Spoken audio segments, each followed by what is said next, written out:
Asante sana ndugu Msigwa kwa kutenga muda na kuweza kuja kuzungumza na sisi. Jambo moja ambalo linazua gumzo mitandaoni na mitaani ni hatua ya serikali kuuza dhahabu. Labda kwa kuanza, kwa nini tunauza dhahabu? Asante Kikeke. Hili jambo bahati mbaya linapotoshwa sana na watu ambao wameliibua. Utaratibu wa serikali kununua dhahabu na kuuza dhahabu ni kama ilivyo kwenye kununua fedha za kigeni na kuziuza.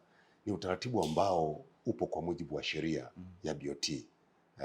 Kifungu cha 51, ukiangalia kifungu cha 5, cha 51, cha 52 cha ile sheria yetu namba 4 ya mwaka 2006. Ni utaratibu wa kawaida, na baada ya ile sheria kwa muda mrefu, utakumbuka serikali haikuwahi kuwa na akiba ya dhahabu. Imeanza kutekeleza mradi huu wa kununua na kuhifadhi dhahabu tarehe 1 mwezi wa 10 mwaka 2024, kipindi hiki cha awamu ya 6. Maana katika mambo ambayo yamepotoshwa hapa katikati ni kama vile serikali ya awamu hii imechukua dhahabu zilizokusanywa miaka yote huko, ikaanza. Kwa hiyo hakukuwa na dhahabu kabisa. Kabla yake hatukuwa na akiba ya dhahabu. Kwa hiyo tarehe 1 mwezi wa 10 mwaka 2024 ndio rasmi tulianza kuhifadhi dhahabu, na nikwambie Kikeke, benki kuu yetu kwa taarifa za mpaka juzi juzi tarehe 30 juzi tarehe 1 tulikuwa tumehifadhi kiasi cha tani 18.9. Tarehe 1 ya mwezi huu wa kwanza. Tarehe 1 ya mwezi huu wa kwanza tulikuwa tuna tani 18.9. Siku kadhaa zilizopita, mwezi wa 12, tuseme mwezi wa 12 ule, tulikuwa kama na tani 17.5 hivi. Basically dhahabu imeongezeka. Na ukiangalia kwa watu ambao wanaendesha huu mjadala ni kama vile serikali imeshauza. Bado hatujauza. Ndio kwanza Benki Kuu ya Tanzania iko katika mpango wa kuiuza hiyo dhahabu baada ya kuwa imezingatia hatua zote za kisheria. Kama nilivyokuambia, ununuzi na uuzaji wa dhahabu unadhibitiwa kwa mujibu wa sheria. Kwa hiyo ziko hesabu za kitaalamu, BOT ndio wanaosimamia uchumi wetu. Kwa hiyo wanakokotoa uwiano kati ya dhahabu inayonunuliwa na akiba ya fedha za kigeni tulizonazo, hizo dola za Marekani, pound, euro. Ukomo ule ukifika ni lazima iuzwe, kwa sababu wakiendelea kubakia nayo itakuwa hasara. Yaani nitakupa mfano mmoja. Hii dhahabu ambayo Benki Kuu leo inapanga kuiuza ni dhahabu ambayo mwaka 2024 ilipokuwa inanunuliwa, wakia moja ilikuwa inanunuliwa dola 2400. Sasa hivi bei ya dhahabu imepanda, imeshafika zaidi ya dola 5000. Tena 5000, nadhani 5500. Sasa kiasi hiki tayari tuko kwenye kipindi ambacho tunataka tuuze tupate faida. Sababu hii ni biashara kama ilivyo. Tunauza tani zote hizo 18? Hapana, inauzwa kwa kiwango, na utaratibu ni kwamba matangazo yanatolewa. Benki Kuu imesajili taasisi ambazo zinafanya nayo biashara, iwe mambo ya dhahabu, iwe ni hati fungani, fedha za kigeni. Ziko taasisi ambazo zimesajiliwa kwenye mfumo wa kielektroniki wa Benki Kuu. Kwa hiyo mchakato huu utakapokamilika itatangazwa pale. Taasisi hizi ni za kimataifa. Sasa mtu mwingine akisema za kimataifa, nadhani ni za nje ya nchi tu. Inaweza kuwa ni taasisi ya kimataifa lakini iko Tanzania. Muhimu ni kwamba mtu awe na vigezo, awe na fedha za kutosha.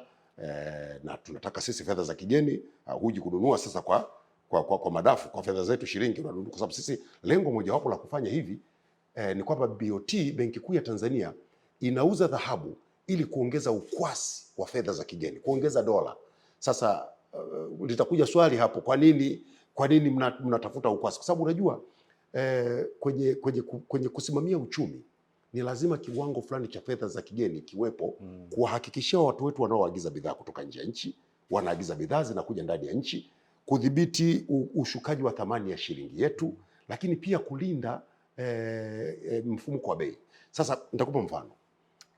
Kipindi kama hiki, kwa mfano, hiki ni kipindi ambacho ni low season kwenye utalii, ni kipindi ambacho utalii, mapato ya utalii yanashuka. Ni kipindi ambacho wenzetu wanaochimba madini, mvua zinanyesha sehemu nyingi ya nchi. Kwa hiyo uchimbaji wa madini, uzalishaji unashuka, lakini ni kipindi ambacho mazao mengi ya wakulima yameshauzwa. Kwa hiyo fedha tunazozipata za kigeni kutokana na mauzo ya mazao yetu ya kilimo nje ya nchi zimeshuka. Kwa hiyo sasa katika usimamizi wa uchumi, Benki Kuu inaweza kufanya mambo mawili.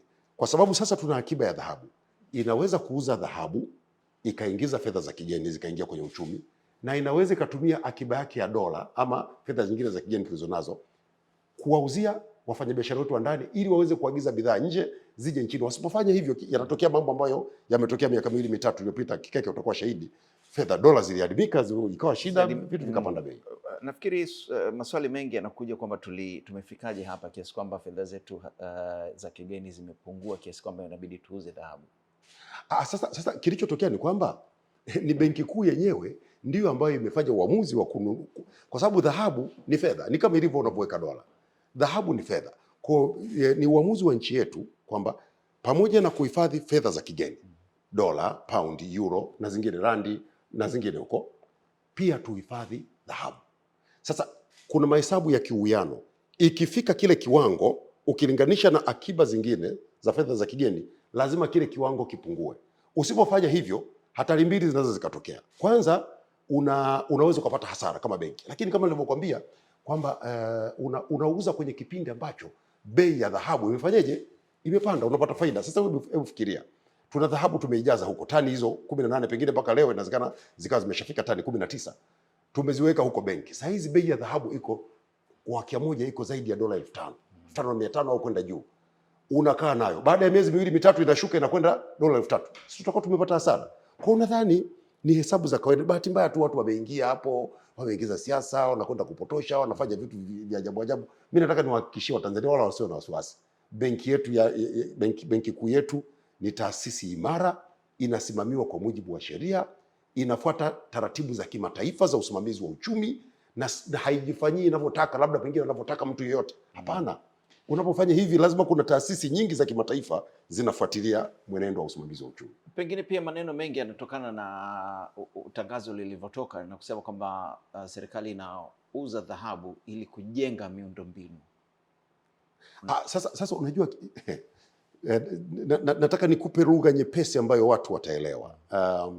BOT ni taasisi ya serikali. Akiba iliyowekwa BOT ni makusanyo yanayotokana na taasisi zetu za serikali. TRA mojawapo zinawekwa kule, ni fedha zile, ni fedha za serikali.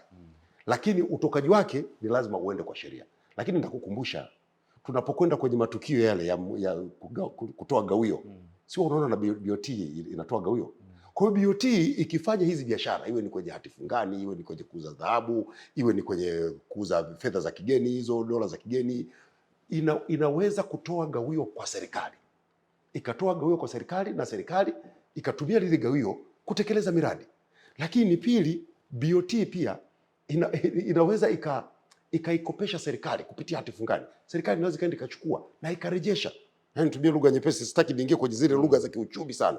Kuna utaratibu maalum wa kisheria. Serikali itakwenda inachukua fedha na inarejesha. Na mara nyingi kwa mujibu wa sheria, serikali ina uwezo wa kukopa hadi 18% ya bajeti iliyopita.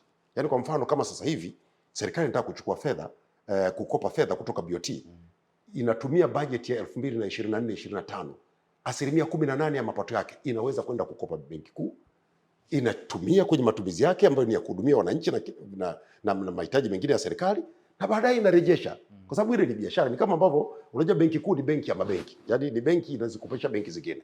Kwa kama ambavyo wale wengine wanakwenda wanakopa, wana taratibu zako wanafuata, na huku inakuwa hivyo. Ni bahati mbaya tu watu wameamua kuingia hapo kupotosha, kutishatisha watu. Kwa hiyo hasa hizi fedha ni za nini zitakazopatikana na kuuza dhahabu? Fedha zitakazopatikana na kuuza dhahabu ni fedha za BOT. Ni fedha za benki za BOT. Watajua watafanya nazo. Wao wanachukua zile za dhahabu, wataziuza, mapato atakayopata yanaingia BOT. Serikali tukienda kuhitaji, tutakwenda kutumia hizo fedha kwa taratibu za kisheria za benki kuu. Ndio hizo nilizokuambia. Tuna uwezo ama wa kukopa kwa mpaka 18% ya mapato, lakini pia tunaweza kupata gawio la faida inayotokana na biashara ambayo benki kuu inafanya, uwekezaji ambao benki kuu inaufanya. Na wao ndio wataamua kwamba wanauza kiasi gani. Wao ndio wanaamua kwa sababu kama nilivyokuambia kuna taasisi ambazo zimeorodheshwa katika mfumo wa kielektroniki wa BOT. Taasisi zile ni za kimataifa, vigezo vimewekwa pale, mojawapo ndio kama yule nilikwambia, ukwasi, wawe na pesa zenyewe ni za kigeni. Watakuja naye anayekidhi vigezo kulingana na utaratibu wa mauzo ulioweka na BOT, atanunua. Akinunua BOT wanachukua mpunga wao wanaweka ndani, ni fedha zao. Serikali tukienda tutafuata taratibu. Akienda benki yoyote yule, sitaki kutaja mabenki, atakwenda atapewa kulingana na taratibu za kisheria. Kuna mwanasiasa mmoja mkongwe nilizungumza naye hivi karibuni, akasema hana tatizo na benki kuuza dhahabu. Wasiwasi wake mkubwa ni matumizi ya hizo fedha, uwazi unaweza kuwahakikishia Watanzania kwamba kutakuwa na uwazi mara tu hizo dhahabu zitakapouzwa na fedha kuingia? Sasa uwazi kwanza ni wa uhakika, kwa sababu uzuri wa matumizi ya fedha za serikali yako kwa mujibu wa budget, na budget ni sheria. Kwa hiyo fedha zile zikitolewa zitaingia kwenye budget ya serikali ambayo inapitishwa na bunge, na kwa maana hiyo wabunge wanaweza kuzifuatilia, na kama inakwenda bungeni, maana yake taarifa ya matumizi ya fedha za serikali yanatangazwa. Ni kama ambavyo fedha zote ambazo serikali inapata iwe ni mkopo, iwe ni msaada, zinaingizwa kwenye bajeti ya serikali kwa mujibu wa sheria na zinaidhinishwa na bunge. Kwa bunge linafuatilia matumizi yale ya zile fedha, na kwenye matumizi yake huku sasa zitakwenda kutumika kulingana na bajeti ya serikali. Kwa hiyo hilo wala halina wasiwasi. Na unaweza kuthibitisha kuwa kwamba mauzo ya dhahabu hii ni moja ya athari ya mataifa yaliyokuwa yakitoa misaada kusita kidogo kutoa misaada kwa Tanzania? Havihusiani, haiwezi kuwa ni athari, kama nilivyokusimulia all the way kwamba Benki Kuu ya Tanzania inanunua na kuuza dhahabu kwa mujibu wa sheria, ni moja ya kazi zake. Yaani tangu tulipotunga sheria mwaka 2006 na tukaanzisha mradi huu wa kununua dhahabu mwaka 2024, wakati tunanunua dhahabu tunajua kwamba kuna siku tutauza. Mazingira yakiruhusu kama hivi kwamba sasa akiba yetu imefika kiasi kikubwa, inabidi sasa sehemu ya akiba yetu, na hasa ikizingatiwa kwamba sasa hivi bei ya dhahabu ni nzuri, tunatakiwa tuiuze. Benki Kuu inatekeleza jukumu lake, na ikifanya hivi haisimami kuendelea kununua. Yaani hata hivi ninavyozungumza na wewe, kuna watu wanauza dhahabu huko Benki Kuu. Benki Kuu ndio bwana, nimekwambia takriban mimi naweza nikasema hapa tani 18.9 au tani 19 tumefika. Inawezekana pengine taarifa ya muda huu Benki Kuu kuna mtu kashaleta tani nzima ya dhahabu. Benki Kuu imeshanunua hapo. Kwa hiyo ni zoezi ambalo linaendelea. Unanunua, unauza. Unakuwa Tanzania hata wasiwasi. Ni biashara, yani sawa sawa na mtu mwenye duka. Mtu mwenye duka anapoamua kufanya matumizi ya pesa zake anapouza dukani, haina maana kwamba duka linakufa. Unachukua pesa, utakwenda kununulia mahitaji yako ulionayo, mzigo mwingine unakuja unaingia. Nilikuwa nampa mfano mtu mmoja, nikamwambia unajua hii kazi ya kununua dhahabu ni kama mfanyabiashara wa mahindi. Sijui Salim kama umesha kufanya biashara mahindi. Mimi nimefanya. Kaa vijijini huko nanunua mahindi. Unanunua mahindi wakati wa msimu, bei zikiwa ziko chini. Kipindi kama hiki mwezi wa 10 wa kwanza mnakwenda wa pili, pale bei za mahindi zinafanyaje? Ikifika muda kama huu, ukai na mahindi ndani, ukichelewa nayo mwezi wa 5 unakuja mahindi mengine ya msimu mwingine yanakuja, haya yatashuka bei. Kwa hiyo unauza, unatunza pesa, yatakapokuja mahindi mapya unanunua yakiwa bei chini, unauza, basi anakwenda. Yaani haiwezi kuwa ni dhahabu rundika kaa ndani. Benki Kuu inafanya biashara. Kwa kwenye biashara unanunua na kuuza. Kwa hiyo kama walivyosema wauzaji wadogo na wakubwa wanauzia Benki Kuu takriban kila siku. Hiyo ni biashara ambayo inaendelea. Sawa. Tuzungumze swala la Wizara ya Afya, na moja ya mambo ambayo yametajwa ni kuwahanikiza waandishi wa habari wafanye habari za kiuchunguzi sio katika sekta ya afya peke yake. Nikilitizama hili kama mzoefu wa waandishi wa habari, kwanza watoa habari wanakuwa na wasiwasi kukupa habari zao kwa sababu ya kule kutokuaminiana, lakini pia usalama wa waandishi wa habari ambao wanatoa hizi habari unaweza kuwahakikishia vipi? Kwa sababu habari zingine zinakuwa nyeti sana na zinagusa maslahi ya watu wakubwa. Kwanza nimpongeze sana Mheshimiwa Waziri wa Afya, Mheshimiwa Mohamed Mchengerwa. Amesema kitu kikubwa sana kwenye uandishi wa habari. Manake mimi kama msimamizi wa sekta kwa upande wa serikali, kusema kweli ni jambo ambalo kwenye uandishi wetu kama vile lina ganzi hivi kwa mazingira hayo ambayo Salim unayasema. Lakini kimsingi kama nchi kutoka kwenye sekta ya habari tunahitaji habari za kiuchunguzi, tunazihitaji. Sasa inawezekana sura mojawapo ikawa ni hiyo kwamba zile zina hatari, kuna wengine pengine hawapendi mambo yao yafichuliwe na nini, lakini sisi kwa upande wa serikali tunaziangalia katika sura chanya, kwamba wakati mwingine jicho la kamera, jicho la mwandishi wa habari linakusaidia serikali ama kiongozi kuyaona ambayo hayaonekani katika macho ya kawaida. Sasa Mheshimiwa Waziri Mchengerwa anasema katusaidia kwa sababu yeye ametangaza vita dhidi ya ulaghai kwenye Wizara ya Afya. Ni kwenye wizara ambayo kumekuwa na mfululizo wa matukio ya watu kufanya hujuma kwenye miundombinu ya afya, ili wapate faida zao binafsi, na yeye mwenyewe kasema pale ni sehemu ambayo kumekuwa na michezo michafu mingi katika dawa, usambazaji wa dawa. Umesikia pale anazungumza juu ya kuanza kufanya kazi kwa mashine inaitwa PET scan pale taasisi yetu ya kansa ya Ocean Road. Ni mashine ambayo inakwenda kushusha gharama za matibabu kwa mgonjwa kutoka shilingi milioni 8 mpaka shilingi milioni 1.2. Sasa kinachotokea ni nini? Kuna watu wataona wameingiliwa kwenye biashara yao, pengine ni wakala wa kupeleka wagonjwa huko nchi za nje, mwingine pengine ana mashine yake iko sehemu, unaona. Sasa hiyo nimetoa ni mfano wa mashine moja, lakini yako matukio kama haya yanatajwa kufanywa katika maeneo mbalimbali. Sasa Mheshimiwa Waziri anasema kwamba nataka waandishi wa habari mnisaidie. Lengo lake awajue kama kuna mtu yeyote anashiriki, iwe ndani ya serikali ama nje ya serikali, anashiriki kuhujumu mifumo ya huduma za afya. Anataka habari za uchunguzi zikafichue. Zikifichua, serikali itachukua hatua, anayepata faida ni mwananchi. Tunapokwenda kuzifichua, ndugu Msigwa, tunaenda kumwambia Mheshimiwa Mchengerwa au tunazipublish? Maanake kuna vitu viwili hapo, kwa sababu kama ninavyokuambia, ukienda kupublish unaanzisha mambo mengine kabisa, na utakuja kuitwa mhujumu uchumi na kupewa vitu ambavyo havieleweki kutokana na historia tunavyojua ya uandishi wa habari wa Tanzania. Na ndio maana huoni waandishi wengi wakifanya kazi za uchunguzi kutokana na vitu hivyo. Hakikisho kutoka kwenu kwa waandishi wa habari na wale watoa habari ambao wanaitwa whistleblowers, uko vipi? Ndio swali langu. Kikeke, mimi nataka nikuhakikishie kwa upande wa serikali hilo halitakuwa tatizo, lakini pia kwa mwelekeo wa serikali ni kwamba sasa tunataka waandishi wa habari wale wote waliokuwa na mawazo hayo wayaondoe. Nini tunakifanya? Maana yake tunakwenda kuimarisha pia usalama wao, sawa. Lakini muhimu zaidi ndio kile ambacho nimekizungumza pale nilipopewa nafasi ya kushukuru kwamba sasa na sisi waandishi wa habari tufanye kazi kwa weledi.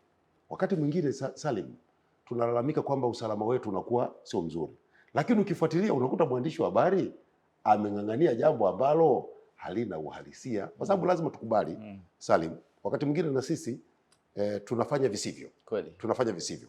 Sasa ukifanya uchunguzi wa namna hiyo, maana yake wewe mwenyewe unajiweka kwenye hatari. Mimi nataka niwahakikishie waandishi wa habari kwa yale mambo yanayohusu serikali, uchunguzi ambao unaisaidia serikali kujua vitu ambavyo vinafanyika ndivyo sivyo, vya kuhujumu mifumo ya serikali, rasilimali za serikali, tutawalinda na tutawatetea. Na mimi ndio msimamizi wa sekta, ndio ninayesimamia idara ya habari ambayo ndio chombo kilichoundwa na serikali kwa ajili ya kusimamia sekta ya habari. Nataka niwahakikishie tutasimamia. Na Mheshimiwa Waziri ameshasema na ametangaza namba 199. Kuna tatizo sema, na mimi nasema, mimi mwandishi wa habari mwenzenu Msigwa niko hapa. Una jambo lako la uchunguzi unapata mkwamo, let me know. I will protect you. Kwa sababu uchunguzi unatusaidia. Nafurahi sana kusikia hakikisho kama hilo na matumaini yangu kwamba litafanya kazi. Muda unatupa mkono, najua kuna ndege unawahi. Dr. Samia Suluhu Hassan, Rais wa Tanzania, aliahidi atafanya mengi sana katika siku 100. Unaweza kuniambia mangapi ambayo yameshakamilika mpaka sasa hivi?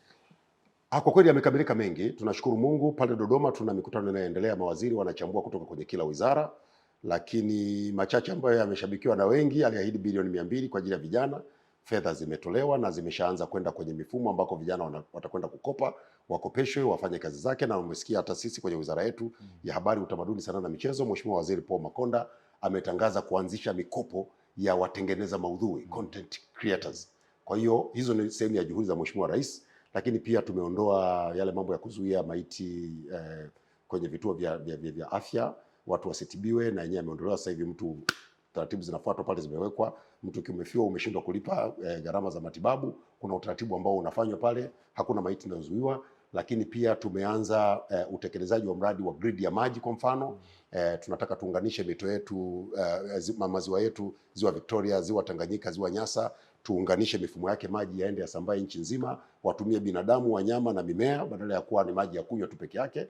Lakini pia tumefanya kazi kubwa kwenye sekta ya ujenzi. Kwa mfano miradi mingi ya barabara imeanza kutekelezwa, miradi kwenye sekta ya maji kama nilivyosema, huo wa grid, lakini pia bwawa la Kidunda ambalo sasa hivi tumekwenda asilimia nyingi sana, tuko zaidi ya asilimia 40, tunakwenda kutatua matatizo ya maji. Tumefanya kazi kubwa ya usambazaji wa umeme vijijini, tumefanya kazi kubwa sana ya kuimarisha uwekezaji kwenye uongezaji wa thamani ya madini. Kwa mfano hivi ninavyozungumza, siku 3 zilizopita tu kile kiwanda chetu cha kuchenjua madini pale Dodoma kimewashwa, kimeanza kufanya kazi.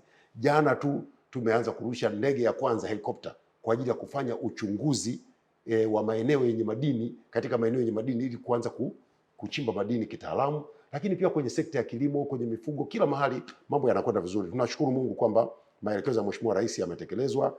Siku 100 zitakapokuwa zinakamilika ataambiwa tumefikia kiasi gani, lakini kwa sehemu kubwa yametekelezwa na kazi nyingine zinaendelea, mojawapo likiwa hili la bima ya afya.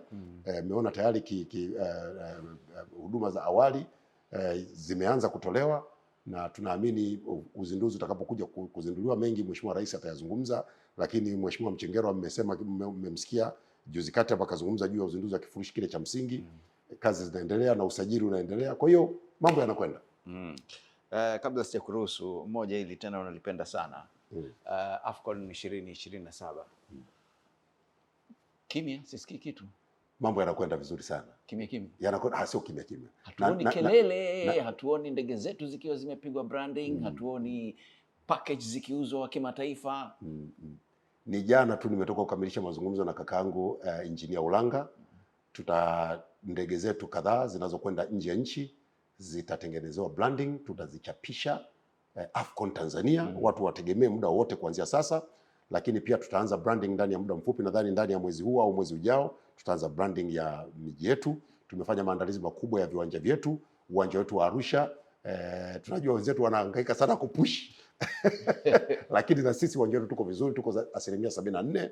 Tunajenga uwanja Dodoma, uwanja mwingine ambao pengine hauko kwenye vile vituo vilivyoidhinishwa, lakini tunakimbiza nao uwe tayari. Uwanja wa Benjamin Mkapa tumeshapata mkandarasi kutoka Ulaya, atakuja kutuwekea pitch mpya ambayo inatoa maji haraka. Kule Zanzibar wenzetu Amani iko tayari, Fumba iko zaidi ya 30%, kazi inaendelea, Kizimkazi iko tayari. Kwa hiyo AFCON kwa kweli, kwa kifupi, tuko tayari. Labda nitumie kipindi chako kuwaomba wadau mbalimbali tuchangamkie fursa. AFCON sisi upande wa serikali tutaandaa miundombinu, tutaandaa timu ya taifa kwa kushirikiana na timu TFF, lakini kwa kweli thamani kubwa zaidi ya AFCON iko kwenye watu kukamata fursa za AFCON. Tunataka tuone hapa Watanzania wanaingia mikataba mikubwa na wawekezaji mbalimbali kutoka nje ya nchi. Tunataka tuone Watanzania wanapata masoko ya bidhaa mbalimbali za Tanzania. Tunataka tuone kampuni za utalii zitengeneze mapato, ziandike record, zitengeneze mapato makubwa. Sio 2027 mtalii anakuja Dar es Salaam hajui namna ya kwenda Serengeti, hawezi kwenda Ngorongoro, hawezi kwenda Kilimanjaro. Hicho ninachokisema mimi. Kwa hiyo tunayo mikutano tutaanza karibuni kukaa na wadau. Tunaomba watu wetu wenye hoteli, watu wanaokuja kwenye mashindano kama haya ni matajiri. Wao kuja kuangalia mechi Tanzania na akalala nchi nyingine sio tatizo. Lakini ili alale Tanzania, lazima wenzetu waliowekeza kwenye hoteli watengeneze hoteli vizuri, ziwe na viwango vinavyotakiwa, wanaotoa huduma za usafiri. Wenzetu wenye Uber, rafiki zangu wale wa Uber, vile viuba vina vumbi ndani, tuandae magari mazuri. Watu wakifika hapa watumie magari ambayo, tusipofanya hivyo, wageni watakuja, wataleta magari kutoka nje ya nchi, yatakuja, yatatoa huduma za usafiri, mashindano yakiisha yataondoka, fedha zitaondoka. Kwa hiyo ni muhimu sisi wenyewe tuchangamke, kila mahali tuchangamke, hata sisi watu wa vyombo vya habari tujiandae kutengeneza maudhui mazuri. Ndio maana tunalipa ada kubwa ya AFCON kwa ajili ya hiyo. Sawa, nashukuru sana bwana. Asante sana. Mwisho kabisa, tunawasaidia vipi Simba sasa? Simba tuko nao. Bahati mbaya tu ni kwamba kwenye mashindano ya kimataifa matokeo hayakuwa upande wetu, lakini mimi naamini Simba itaamka. Pengine mwaka huu nafasi imekuwa na changamoto nyingi, tutapata nafasi wakati mwingine, ila tusigombane, tuelewane, tukae chini, tujipange vizuri, tutengeneze timu yetu, nafasi ipo. Sasa